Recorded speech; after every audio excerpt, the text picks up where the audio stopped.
कहते हैं किसी अपने से बिछड़ने का दर्द आंखों से निकले आंसुओं में दिखाई देता है। लेकिन कुछ विरह ऐसे होते हैं जिनके आंसू आंखों तक पहुंचने से पहले ही दिल में सूख जाते हैं। उर्मिला का विरह भी कुछ ऐसा ही था। जब श्री राम को 14 वर्षों का वनवास मिला और लक्ष्मण ने अपने बड़े भाई के साथ वन जाने का निर्णय लिया, तब अयोध्या में हर कोई अपने अपने दुख में डूब गया था। कोई राम के जाने का शोक मना रहा था, कोई सीता के वन जाने पर रो रहा था। लेकिन एक महल ऐसा भी था जहां एक स्त्री बिना किसी शिकायत के अपने पति को विदा कर चुकी थी। वह थी उर्मिला। लक्ष्मण ने जब उर्मिला से कहा था कि मुझे भैया राम के साथ वन जाना होगा, उर्मिला ने कुछ क्षण उनकी ओर देखा। उसके मन में हजारों सवाल उठे। क्यों जाना होगा? क्यों मैं आपके साथ नहीं चल सकती? 14 वर्ष इतने लंबे होते हैं, क्या आप लौटकर मुझे पहचान पाएंगे? लेकिन उसके होठों पर इनमें से एक भी सवाल नहीं आया। उसने बस इतना कहा, यदि आपका धर्म आपको वन ले जा रहा है तो मैं आपके रास्ते में कैसे आ सकती हूँ? लक्ष्मण की आंखें भर आई।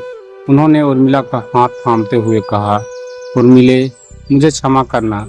उर्मिला हल्का सा मुस्कुराई। क्षमा तो तब मांगते जब आपने अपना कोई स्वार्थ चुना होता। आप तो अपने भाई के धर्म के लिए जा रहे हैं। लेकिन लक्ष्मण के जाने के बाद जब महल के द्वार बंद हुए तब वही मुस्कान टूट गई। उस रात उर्मिला अपने कक्ष में अकेली बैठी रही। महल में सब सो गए थे। दीपक धीरे धीरे बुझ रहा था, लेकिन उर्मिला की आंखों में नींद नहीं थी।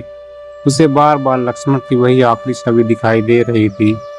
कंधे पर धनुष, आंखों में राम के प्रति भक्ति और पीछे मुड़कर उर्मिला को देखने की वह आखिरी कोशिश। वो उस रात उर्मिला ने पहली बार महसूस किया कि महल कितना बड़ा है और अकेलापन उससे भी बड़ा है। अगली रात भी वह सो नहीं पाई। वह तीसरी रात, फिर चौथी रात। धीरे धीरे उसके जीवन में एक अजीब आदत बन गई। हर रात जब अयोध्या सो जाती, उर्मिला महल की छत पर चली जाती। लोगों को लगा शायद वह चांद देखने जाती, लेकिन सच्चाई कुछ और थी। वह चांद नहीं देखती थी, वह उस दिशा को देखती थी जिस दिशा में लक्ष्मण गए थे। छत के कोने पे खड़ी होकर वह दूर आकाश की ओर देखती रहती। उसकी आंखें मानो अंधेरे को चीरकर वन तक पहुंचना चाहती थी। वह मन ही मन कहती, स्वामी, आज वन में रात कैसी है? क्या आपको नींद आई होगी? क्या आपने भोजन किया होगा? क्या कहीं आपको चोट नहीं लगी? फिर वह खुद ही अपने सवालों का उत्तर देती, नहीं, लक्ष्मण इतने मजबूत हैं, उन्हें कुछ नहीं होगा। लेकिन उस पत्नी का हृदय तर्क कब मानता है? कभी कोई बादल चांद को ढक देता तो उर्मिला घबरा जाती।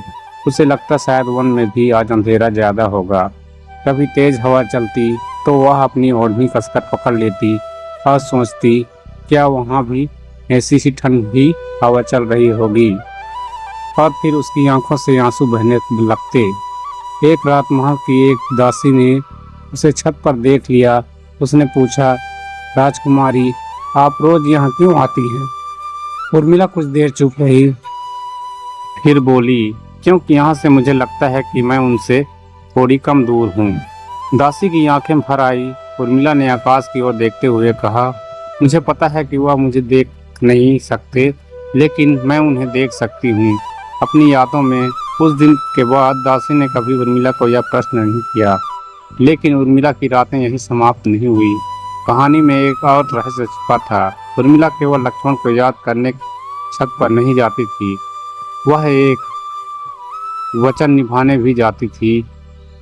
लक्ष्मण ने वन जाने से पहले अपने जीवन का एक निर्णय लिया था। वह 14 वर्षों तक श्री राम और सीता की सेवा में स्वयं को समर्पित रखेंगे। उर्मिला जानती थी कि लक्ष्मण ने अपने लिए कुछ नहीं चुना। इसके लिए उसके भी मन में निश्चय कर लिया, जब तक मेरे स्वामी वन में अपने धर्म को पालन करेंगे, मैं अयोध्या में उनके धर्म की रक्षा करूंगी। उसने अपने दुख को शिकायत नहीं बनने दिया। उसने अपने विरह को शक्ति बना लिया। हर रात छत पर जाकर वह आकाश से जैसे कहती, प्रभु श्री राम की सेवा में मेरे स्वामी को शक्ति देना, माता सीता की रक्षा करने का साहस देना, और यदि कभी उनके मन में घर की याद आए तो मेरी याद उन्हें कमजोर ना करे। यही उर्मिला का सबसे बड़ा त्याग था।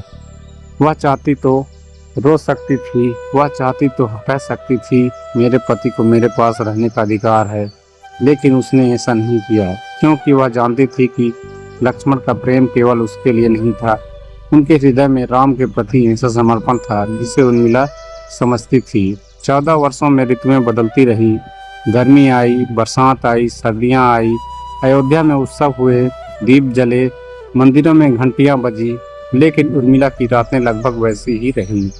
हर रात वह छत पर आती, कभी चांद से बातें करती, कभी तारों को देखती, कभी बस चुपचाप खड़ी रहती। एक रात उसने आकाश की ओर देखकर कहा, लक्ष्मण, लोग कहते हैं कि मैं महल में हूँ और आप वन में, लेकिन उन्हें क्या पता आप वन में होकर भी मेरे हृदय में हैं। उसकी आवाज़ कांप गई, और मैं महल में होकर भी आपके साथ चल रही हूँ। समय बीतता गया, 14वां वर्ष भी समाप्त होने लगा। फिर वह दिन आया जिसका उर्मिला को वर्षों से इंतजार था। अयोध्या में खबर पहुंची, श्री राम लौट रहे हैं। उर्मिला का हृदय जोर जोर से धड़क उठा, लेकिन उसके मन में एक सवाल था, क्या लक्ष्मण सच में लौटेंगे? जब रथ अयोध्या की सीमा में आया, तब लोगों की आंखों में खुशी के आंसू थे। श्री राम लौट आए थे, सीता लौट आई थी, और उनके साथ लक्ष्मण भी थे। उर्मिला महल की छत पर खड़ी थी, वही छत जहां उसने 14 वर्षों तक हर रात इंतजार किया था। दूर से उसने लक्ष्मण को देखा, कुछ पल के लिए समय जैसे रुक सा गया। लक्ष्मण की नज़र भी महल की ओर उठी, दोनों की आंखें मिली। उर्मिला के पास करने को बहुत कुछ था, लेकिन उसने कुछ नहीं कहा। लक्ष्मण धीरे धीरे उसके पास आए, उनकी आंखों में पश्चाताप था। उन्होंने कहा, उर्मिले, 14 वर्ष बहुत लंबे थे। उर्मिला मुस्कुराई, मेरे लिए नहीं। लक्ष्मण चौंक गए। उर्मिला ने आकाश की ओर देखते हुए कहा, क्योंकि हर रात मुझे लगता था कि आप बस अंधेरे के उस पार हैं।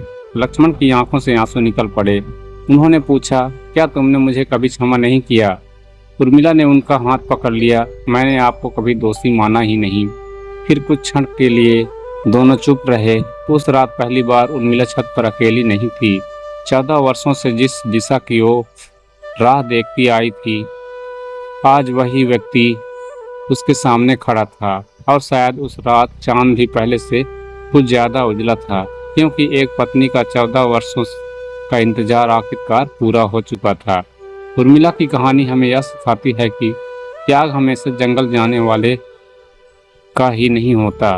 कभी कभी सबसे बड़ा त्याग वह करता है जो महल में रहकर भी अपने प्रिय के बिना हर दिन वनवास जीता है। लक्ष्मण वन में थे, लेकिन उर्मिला भी अपने तरीके से 14 वर्षों का वनवास काट रही थी। बस फर्क इतना था कि लक्ष्मण के वनवास को संसार ने देखा, और उर्मिला के वनवास को केवल उसकी रातों ने। तो बने रहिए दोस्तों हमारे इस चैनल में।